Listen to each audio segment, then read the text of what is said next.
अनुरुद्धाचार्य जी जो आपका समर्थन कर रहे हैं वो भी ये मान रहे हैं कि आपकी शब्द, आपकी भाषा सही नहीं थी। इन्होंने पूरी बात में इन्होंने एक अच्छी बात कही कि शब्द कड़वे ना होते तो आज इस पर डिबेट ही ना होती। अरे इन्होंने ये भी कहा कि शब्द अच्छे नहीं थे, वो सहमत नहीं है आपके शब्द। हाँ, वो सहमत है अंदर से। अरे वो कह रही है सहमत नहीं है। लीजिए शब्द सही देखो, शब्द कौन सा शब्द बुरा है? मुंह मारना। अरे गांव की भाषा में जैसे आदमी मूर्ख के आगे बैठ जाता है ना, और 4 घंटे आप किसी को समझाओ भैया समझ जा, तो लोग कहते हैं यार इसके सामने क्या मुंह मार रहा है, ये तो समझेगा ही नहीं। अब जैसे टेस्ट ड्राइव वाली बहन निकल के आई, उसके आगे हम कितना भी मुंह मार लें वो समझेगी ही नहीं। आप ये कह रहे हैं अनुरुद्धाचार्य जी जो भक्त आपको सुनने आए हैं वो मूर्ख है, उनको सही भाषा समझ में नहीं आती, उनको गाँव की भाषा समझ में आती है। अब कुछ आप बोल रहे हैं मूर्ख, हम नहीं बोल रहे हैं। नहीं आपने कहा, बोल रहे हैं मूर्ख, आपने कहा, आप देखो ये बोला कि आपको मूर्ख कह रहे हैं। आप कह रहे हैं कि उनको गाँव की भाषा समझ में आती है, उनको आसान भाषा समझ में नहीं आती। हम गाँव के हैं, गाँव की भाषा नहीं बोलना चाहिए आपके हिसाब से? हम आपसे पूछने हैं भैया हम ये भाषा बोल रहे हैं महाराज जी, लेकिन ये जो शब्दों का चयन है, जिस कुर्सी पर आप बैठे हैं, मैं इस कुर्सी पर बैठ के गांव की भाषा का प्रयोग कर सकता हूँ। गोस्वामी तुलसीदास जी ने गांव की भाषा का प्रयोग, अवधी भाषा का प्रयोग रामचरितमानस में किया है, इसमें क्या दिक्कत है? मुंशी प्रेमचंद्र जी ने गबन गोदान में गांव की भाषा का प्रयोग किया है। गोस्वामी तुलसीदास जी ने किसी के चरित्र का हनन तो नहीं किया ना? चरित्र का हनन कहाँ हो रहा है? आप कह रहे हैं कि 25 साल की लड़की 4 जगह मुंह मार के आ रही। कुछ लड़कियों के लिए बोला गया, कुछ लड़कियों का ये अधिकार, मैं बार बार आपसे पूछ रहा हूँ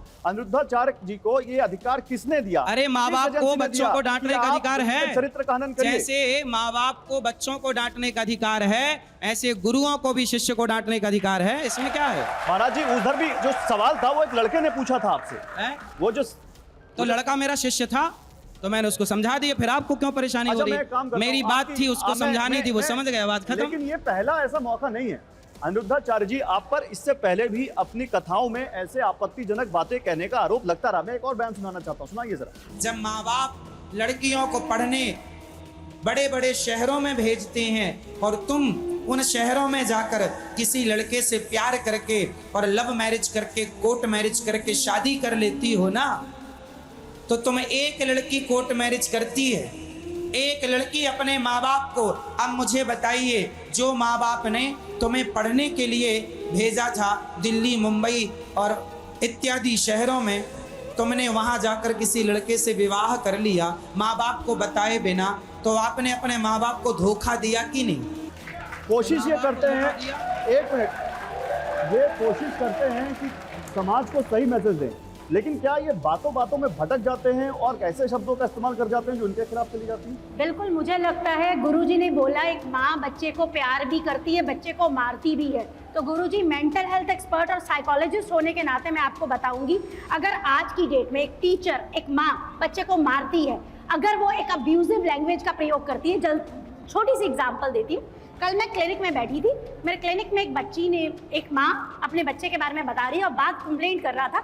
मेरी बच्ची ने एक पेपर पर लिखा कि मेरी माँ कल मुझे 4 थप्पड़ मारेगी, मेरी माँ कल मुझे 2 थप्पड़ मारेगी। आप जो बोलते हैं उसका कितना असर पड़ता है कि माँ को या बाप को बच्चे को मारने का हक है। आपको पता है एज ए साइकोलॉजिस्ट, और आपके इतने भक्तों को ये पता होना चाहिए, बच्चों के ऊपर मारना, अगर वो माँ बाप भी हैं, जिस भाषा का प्रयोग माँ बाप या गुरु भी कर रहे हैं वो गलत है। अगर आप गुरु के स्टेज पर बैठे हैं तो जिन शब्दों का चयन कर रहे हैं वो चयन बहुत सोच समझ कर करना चाहिए। आज की डेट में हम अपने बच्चों को स्कूल में भेजते हैं, जहाँ पर सब बैठे बच्चों को स्कूल में भेजते हैं। आज की डेट में माँ बाप को ये पता होना चाहिए, आपका बच्चा जाकर पुलिस स्टेशन में आपके मारने पर खिलाफ कार्रवाई कर सकता है। आपका बच्चा, अगर आप अपनी भाषा का गलत प्रयोग करते हैं, आप किसी बच्चे को ये नहीं बोल सकते। आप अगर बच्चे का, बिल्कुल आप ये कह रही है कि गुरुजी जिस शब्द का इस्तेमाल कर मतलब रहे हैं, माँ बाप डांटे, वही सीखेंगे और उसी शब्द का इस्तेमाल बिल्कुल करेंगे। बिल्कुल माँ बाप डांटे बच्चों को तो इनको आपत्ति है, पर आजकल कुछ लड़की कुछ लड़के अर्धनग्न घूमे, उससे आपको आपत्ति नहीं है ना? देखिए, अर्धनग्न घूमे आपकी बेटी, आपको आपत्ति नहीं है ना?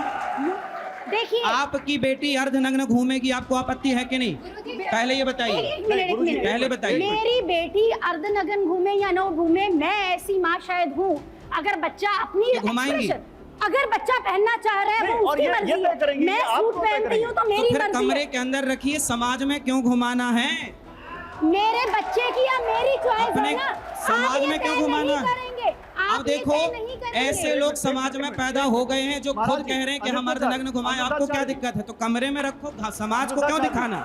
अनुता चाहते हैं गुरुजी, अर्धनग्न की परिभाषा क्या है? संविधान ये अधिकार अर्धनग्न देता की है। परिभाषा क्या है आपके हैं? साथ? अर्धनग्न की क्या परिभाषा है? अर्धनग्न की परिभाषा है जो ब्लू है पानी पानी गीत में देख लीजिए, अधिकांश वो महिला जो है वो सब अर्धनग्न हमारी भाषा में, वो नहीं, अर्धनग्नता हमने है। नहीं देखा, आप बताइए परिभाषा। अरे, क्या एक मिनट, बात एक मिनट। कर रहे हैं आप, हमने कुछ नहीं देखा, देखे। आप बताइए, आप परिभाषा बताइए। बता तो दी, नहीं समझ में आया, वो समझ में नहीं आया। आपको नहीं आएगा जो एक एक एक एक एक एक एक क्या अर्धनग्न की परिभाषा।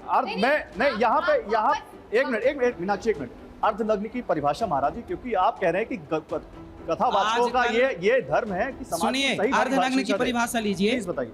हमारे देश में कितनी मूवियां ऐसी बनती हैं जिन मूवियों में एक बाप अपनी बेटी के साथ बैठ के वो मूवी नहीं देख सकता, क्योंकि उसमें अश्लीलता होती है, और वो अश्लीलता का नाम ही अर्धनग्नता है।